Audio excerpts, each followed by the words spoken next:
Hello rice, কি খবর? এই যে আমরা কাম করবে লাগছি ঢুকুয়াখানা লক্ষিমপুর হারি হাই সেকেন্ডারি কলেজত হোস্টেলের কামাই।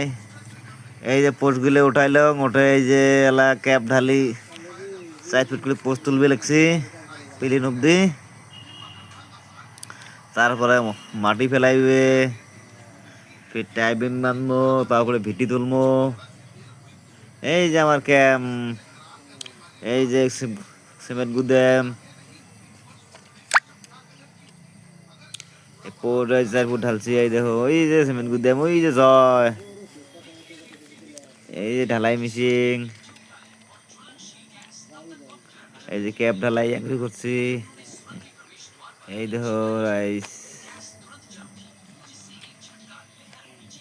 রাইস আরো ভাই ভাই রাজমিস্ত্রি আমনুর আজকে চ্যানেলটা